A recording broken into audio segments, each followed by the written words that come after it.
na primer, če te lahko jaz še vprašam, kako je z povezovanjem te vrednostne verige okoli konoplje? Ne, in zdaj, kateri so recimo močni členi, kateri so šibki, pa bi bilo treba ojačati, in kje so ovire, da v bistvu to, kar recimo si zdaj na zadnjem slajdu oziroma predzadnjem slajdu predstavil, kje so ovire, da to ne zaživi tako, kot treba. A je to cena, ali je regulativa, ali je še kaj drugega? Regulativa se spreminja precej v zadnjem obdobju. Mislim, da regulativa več ni toliko problem. Mogoče, če grem na čist prvo, na kmetijski del, pomeni sorte, ki so primerne za to, da je visok odstotek konopljinih vlaken nastane, so drugačne kot sorte, ki se mogoče trenutno najbolj sadijo v Sloveniji, ne. Pomeni, sorte z visokim odstotkom stebla, ki so tudi do 5 metrov lahko visoke, imajo tudi visok odstotek vlaken, ne. Pri nas je visok odstotek vlaken na listih, mogoče pa na cvetu, ampak to ni toliko ovira, koliko vidim pripravljenost, da investitorji, zdaj kdo to bo, ali je to vlada, ali so to privatni investitorji, pa vlada spodbudi zadevo, da se vloži v predelovalni obrat, kjer se ne da takoj pričakovati povračilnega doba investicije. Zato, ker močen del v tej verigi so že končni ponudniki storitev in produktov. Se je zelo razvilo na tem področju. Pretežno je to na področju uporabe semen in cvetov, pomeni olja, hrana, CBD in tako naprej. Razvijamo področje uporabe vlaken, to pomeni pezdirja, v uporabe v gradbeništvu. In jaz mislim, da je pripravljenost investitorjev ali pa vlade, da spodbudi to zeleno ekonomijo, ki je že včasih bila, da je to ključen faktor, no, čisto tako. Ker pobud je bilo veliko, zdaj konkretizacija pa še zaenkrat ni bila, ne, tako da oni lahko bistveno pripomorejo, da se surovina, ki je primerna za nadaljnjo obdelavo, lokalizira, in tako se lahko samo dejavnosti še dodatno razvijajo, no, čisto tako. To pomeni, predelavo je treba vzpostaviti, po domače povedano. To je najbolj ključna stvar. In bolj bo se tudi kmetje spodbudili s tem, da bodo začeli saditi, ker bo odjem in bo tudi odkup kasneje, ne, in tako naprej. To mislim, da je ključno. Matjaž sprašuje, zakaj se ne zmeša pezdirja in vlaken za beton, na primer zmel bi celo rastlino. Zato, ker vlakna imajo, dolga vlakna imajo drugačno funkcijo kot konopljin pezdir in ni homogenosti v samem konopljinem betonu. Zato se uporablja samo pezdir, ki mora biti čim bolj čist in čim bolj razprašen. Ker če bo prašen pezdir, bo zapacalo, da rečem, ne, in stavba ne bo prehodna za vlago in tako naprej. Stena se lahko zaščiti proti zunanjim vplivom s fasado, ki je na apneni osnovi. To pomeni, apnena fasada je difuzno odprta, zato je najbolj primerna fasada ali pa lesena, prezračevana. Ta dva tipa fasade sta.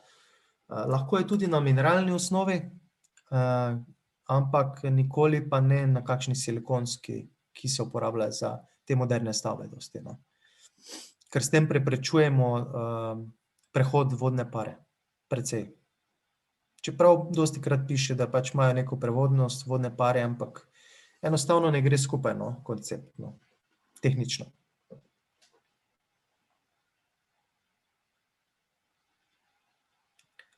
Zraven tega mora biti posušen, pravite, da bi zmleli, če imate svoje rastline, pa bi zmleli celo rastlino, posušiti. Popolnoma suha stvar mora biti, dolžine pezdirja so zelo pomembne, od 1 do 3 centimetre. To je ključno bistvo, če hočete eno kvalitetno mešanico začeti delati.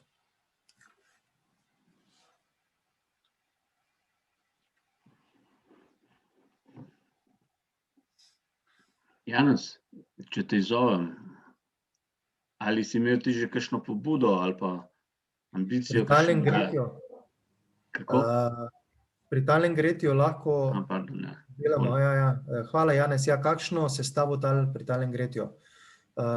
Konoplim, če imamo recimo temeljno ploščo, je od spodaj, eno stvar treba razčistiti, od spodaj je vedno treba preprečiti vdor vode, ne. Pomeni normalno temeljno ploščo, pa jo hidroizolirati pošteno dol, ne. Pol pride v bistvu en tak okvir, če govorim začetek skeletne konstrukcije, okvir pa tramovi, ki grejo čez betonsko ploščo, vmes pride konoplin beton, 20 do 25 centimetrov, pol pride gor filc neki, ne, pol pridejo sistemske, ali pa kar sistemske plošče in pol pride estrih gor na to, ne. Sistemske plošče za talno gretje, razvodi talnega gretja in estrih.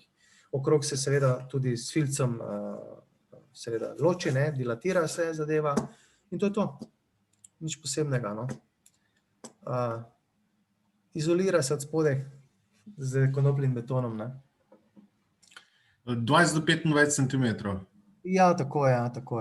Aha. To je maksimalno, 25 več ni potrebe, maksimalno. Ja. Koliko je pa minimalno? 20 bi bilo fajn, da je, no. 20 bi bilo fajn, ne?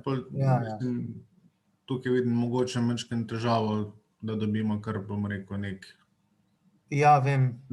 neko višino, ki jo pač moramo upoštevati, ne. Ja, lahko si tudi več, da se sploh ni problema to, ne. Tisto ni neki sploh težave, ne. Ampak zadostimo, govorim nekim gradbene fiziki približno že, ne. Okej. Estrih, če ne bi bil iz konoplje, estrih je, nisem še videl, da bi estrih bil kot tak z konoplje. Estrih mora biti precej trd. Konopljin beton ima tlačno trdnost nizko. To pomeni, ni primeren za to, da bi ga obtežili. Lahko je kot izolativni del, ni pa nosilni del, zato estrih je načeloma ni najbolj primeren mogoče za to, da bi bil iz konopljinega betona.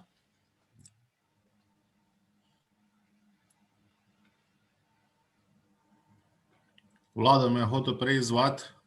Ja. V tem smislu, kako je z raznimi zasebnimi investitorji in recimo njihovimi ambicijami na temo naravnih materialov, no? Koliko je to kontakt ali pa vsaj vprašajo, ne, ko začnejo se pogovarjati o njihovi investiciji, hiši, no, recimo zasebni in taki, no, v tem smislu, no. Koliko je razširjenost o tem, kar je Primož govoril, razvidna iz kontaktov, ki jih imaš ti kot projektant, recimo z temi investitorji? Zdaj, dejansko sem imel samo v bistvu enega investitorja, ki je bil dejansko zainteresiran pač imeti objekt komplet iz naravnih materialov, ne. Pač skupaj z ilovnatimi ometi. Poznam tudi enega fanta tukaj, bom rekel, z okolice Šentjerneja na Dolenjskem. Edinega v tem primeru, ki se pač ukvarja s temi ometi, druge še nisem poznal. Mi dejansko, bom rekel, v biroju ogromno imamo povpraševanja in sodelovanja pri, bom rekel, sami, bom rekel, leseni gradnji. Na tak ali drugačen način, naj bo to skelet ali masivna bruna ali hlodovina, ne. Se mi zdi pa, bom rekel, fajn ta kombinacija in mi tudi všeč, da sem danes to poslušal, ne, da lažje tudi, bom rekel, mogoče investitorju svetujem. če se gremo ekologije, pa se gremo do daske, ne pa da bi, bom rekel, vsak pa konec koncem gleda pa na ceno, ne. Ja, sej to je dilema. Ne, ja, zdaj bom pa jaz pa to, pa ne, nekaj, kar se ne vidi, ne, bom rekel, se ne posveča dovolj, bom rekel, pozornosti, ne. Tak občutek imam jaz zdaj, ne. Drži. Res, da je, bom rekel, vsa naravna gradnja, iluzija je pričakovati, ker eno stvar treba razumeti, da za vsemi ostalimi gradbenimi produkti, pomeni proizvodi, ki so na trgu, stoji velika gradbena industrija. In ta gradbena industrija dela po ekonomiji obsega. To pomeni, da imajo zelo nizko proizvodno ceno teh produktov in zato tudi nizko ceno dosegajo ti produkti prodajno na trgu. In ko pride do tega, vemo, da ne moreš primerjati, bi rekel, cenovno armiranega betona pa stiroporja z naravno gradnjo. Enostavno ne gre. To pomeni, ta je gradnja, ki ni v istem rangu, kot je klasična gradnja, ne? Ni pa tako dražje, da bi to bilo nedosegljivo, ne. Je pa ziher za 15% ali pa, ne vem, od klasične zidane recimo na ključ dražja. Ali pa še več. Saj pri gradnji je vedno tako, da enostavno je od tebe zelo odvisno od kupca samega, kakšne materiale bo imel vgrajene. To pomeni, lahko imamo zelo poceni materiale, pa bo hiša dokaj ugodna, lahko ima dobre materiale, pa bo hiša pač dražja. Isto pri avtomobilu, ko ga kupite. Ali je to osnovni model avtomobila, ali bo pa imel ful dodatne opreme. Tako je pač hiša danes postala. Včasih to ni bilo, ne. Sam se mi pa na primer zdi kot, bom rekel, stranke, ki pač prihajajo, največji problem dejansko, da neke objekte predimenzioniramo. Ja. Ne vem, zakaj bi, bom rekel, trošil na betonu, gradil greščino, zato da bom delal sobo za goste, ki ti pač mogoče pridejo enkrat na 3 leta sorodniki, ki jih lahko daš, ne vem, brez problema v en hostel pa hotel spati za tiste 2 noči, ne. Pa fitnesse, pa ne vem kaj, ne. Vse bi to pač danes imeli ljudje doma, ne. Nič več se ne družijo, ne vem, če grem v kino, se družim z ljudmi, če grem na fitness, na košarko, na ne vem kaj, ne, se družim z ljudmi. Danes bi ljudje vse to imeli pa doma v svojem stanovanju, ne. Pač poleg tega pa pač v nekem finančnem načrtu izpade pa to, kar govori pa Primož, ne. Ja. Ne. Dajmo poceni, pa ni važno, kak je, ne. Ja. In tukaj bom rekel, moramo to kulturo na nekak način, ta gordijski vozel presekati, ne. Ja. Ker jaz, na primer, če grem na počitnice, hodim tam Termento-Poljšica in grem v tisto naselje turistično, meni je tista hiška, se mi zdi, na nocem nič več, ne. Tako je. Kaj pa rabim več za življenje? Da imam dnevno sobo, da imam spalnico, da imam kuhinjo, pa da se na teraso malo sedem, pa da imam pač nek prostor, da neko orodje nekje pospravim. Tako zase pač za delo, kako tako. Ja. Drži, mogoče res, tako pravi Janez, je treba en tak gordijski vozel presekati, kar se tiče, da ne drži, da ne rabimo greščin. Zdaj, če pogledamo, recimo, pa ne samo Ljubljano, saj so tudi drugi kraji, ampak v Ljubljani je bolj koncentrirana, so stavbe iz, da rečem, z časa socializma ali pa iz tistih časov, te enostanovanjske hiše, če pogledamo. To so vse okrog 300 kvadratov, te hiše, ne. 250 do 300 kvadratov iz 70 let, recimo, ne. To so hiše, kjer ponavadi živita noter 2 starejša penzionista, gospod in gospa, ali pa mogoče celo en sam človek. In te hiše, prvič, nikakor niso primerne za bivanje, tako ne z energetskega, kot z kateregakoli drugega vidika. In pač dosti se dogaja, da se bi takšne hiše, recimo, da se začnejo prenavljati v smislu, in se tu že lahko uporabijo dosti naravni materiali pri prenovah takih hiš in se naredi večstanovanjske objekte. In to je čisto to, kar je Janez govoril, ta mentaliteta je že od nekdaj, ne? Velike bajte za 3 generacije ali pa ne vem kaj vse pač, ali pa sobo za goste, ja, ko pravi, ne. In mislim, da to treba presekati, ker pač vse mogoče ti kot projektant vidiš, da pa jaz tudi vidim na povpraševanjih, da enostavno dimenzije okrog 120 kvadratov, 130, od 100 do 130, da so se začele gibati, bi rekel, povpraševanja ljudi, ne? V večji meri, no, tako jaz opažam, no. Ja, tle se jaz čisto strinjam. Mogoče bi dodal to, ne, zdaj, ker ne vem, razen za gospoda Cerovška, ne vem, iz kje izhajate, iz kakšnega okolja, ampak pred tem webinarjem sem imel jaz sestanek s partnerji iz Italije in dejansko smo na nek način debatirali tudi, oziroma prav o tej situaciji, ne. Tudi v Italiji imajo, tako kot v večini evropskih držav, veliko stopnjo starejših prebivalcev, ne, ki enostavno ne morejo uporabljati normalno več teh objektov, ker je cena energije postala velika, cena obnove je tudi nekako nedosegljiva, ne, in imamo tako imenovano energetsko revščino, ne, čeprav je država, predvsem ta severni del Italije, znan po tem, da je ena najbolj razvitih regij v svetu, ne.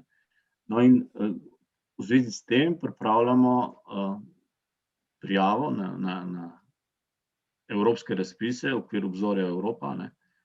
In če vas zanima ta tematika, to področje, ne, ste vabljeni k sodelovanju, v Grozd, in mogoče lahko skupaj lažje dobimo sredstva, da te rešitve, ki sta jih zdajle orisala Primož in Janez, ne, da se razvijajo, da se pripravijo, da se promovirajo, da se osvest uporabnike, ne, da pač tistega fitnesa ne bodo uporabljali, ne, nikoli skoraj, ne, recimo jaz sem bil tudi tak, ne, kupil sem naprave in sem jih pol prodal.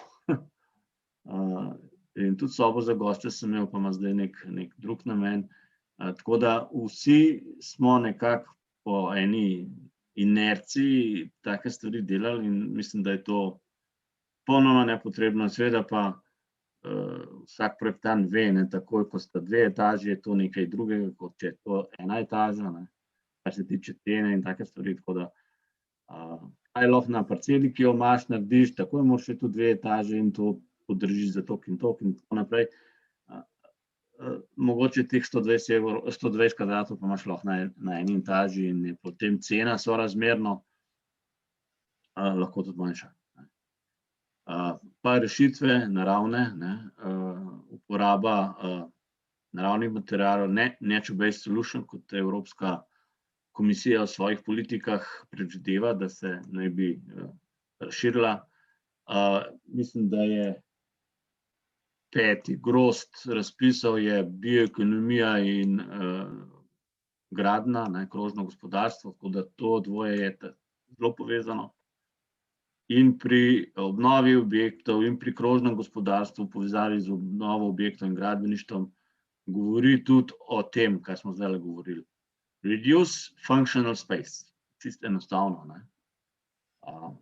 Načrtuj tako, da ne boš po nepotrebnem povečeval površino, ki pač enostavno je, ne vem zakaj, taka, ne, zato da pač lahko nekdo to proda, ne, nekdo to kupi in vse skupaj je pa dejansko tudi večji obseg porabe vseh virov, energije in drugih virov, ne. Kar pa ni krožno, ker je pač poraba prevelika glede na neko normalno, racionalno rabo.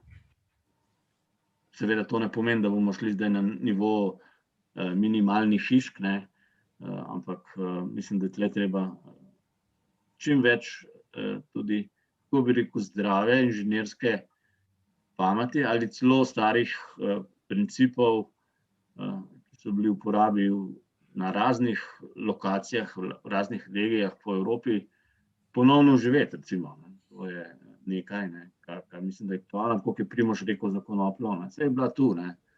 ampak pol zaradi takšnih drugačnih razlogov je vse skupaj zamrlo.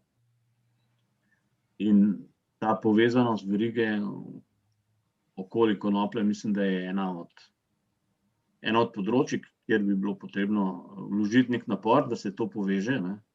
In da je tle tudi, da se zagotovi določen spodbuda na tem področju strani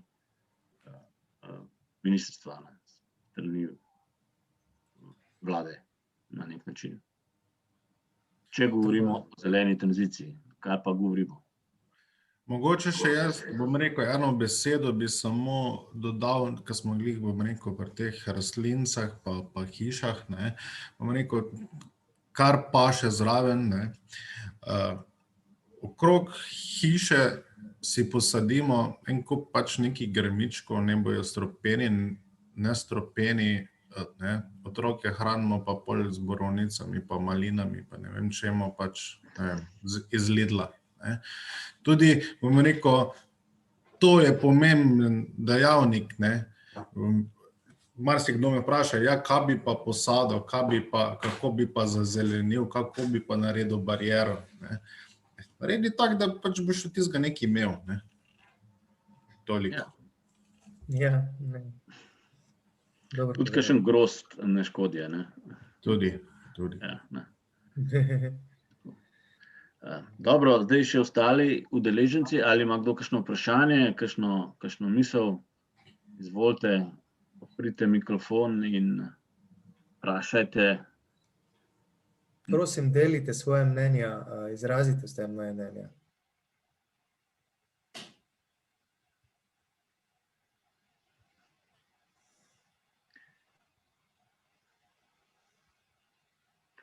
Dobro, Primož, dokler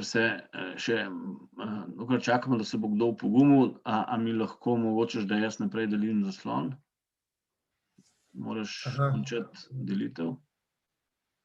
Jaz ti moram izključiti to, ne? Ne, nisem izključil. Stop share, ja. Tako je, da jaz lahko začnem šerati.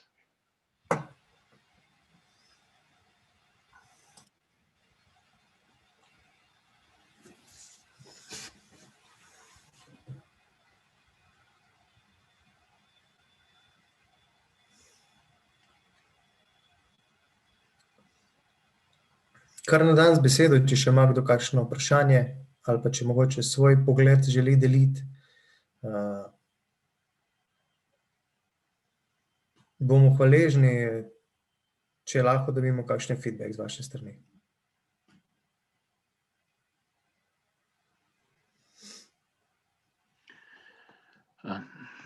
Dobro, če ni, bi počasi zaključili. Mislim, da smo čas tudi porabili. Primož, hvala za to predstavitev, mislim, da aktualnega področja tudi v gradbeništvu. Želimo, da bi ta informacija prišla do več ljudi in bodočih investitorjev.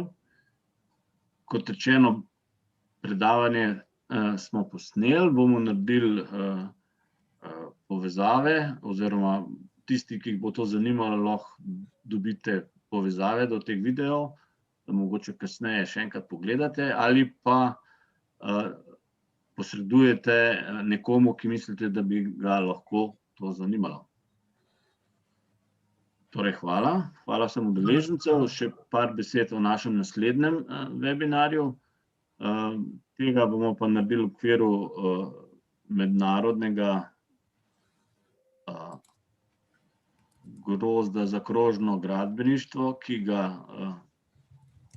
smo ga začeli postavljati v Slovenskem gradbenem grozdu. Sandeep Goswami bo predstavil koncept Climate Resilient Integrated Smart City.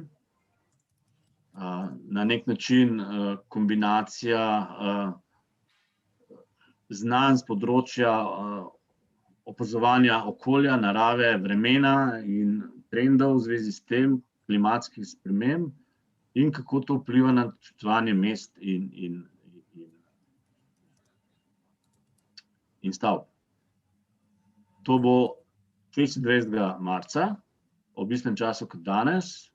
bo v angleščini seveda, in vas seveda tudi na ta webinar vabim.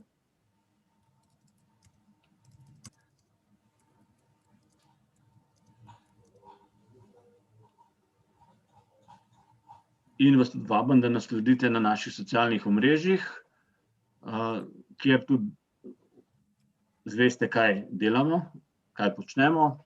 Kot rečeno, začeli bomo junija z novim evropskim projektom na temo internacionalizacije, krožnih rešitev v gradbeništvu, nekaj podobnega, kot je recimo gradnja s konopljo, verjetno še kaj, noter sodi tudi energetska učinkovitost, pametne stavbe na nek način z vidika varčevanja z viri.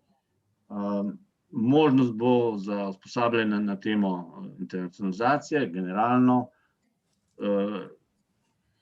Dosegljive bodo informacije o teh trgih in na koncu bo možno tudi se udeležiti teh delegacij v tujino in srečanj z razvojnimi poslovnimi partnerji v Indiji, Kanadi, Braziliji, Združenih arabskih emiratih in Indiji. Toliko za danes. Hvala in se vidimo ob naslednji priložnosti. Tu so pa kontakti, kjer nas tudi lahko dobite. Hvala tudi z moje strani Slovenskemu gradbenemu grozdu za možnost in upam še na dobro sodelovanje naprej. Hvala tudi od mene. Hvala in nasvidenje. Vidijo.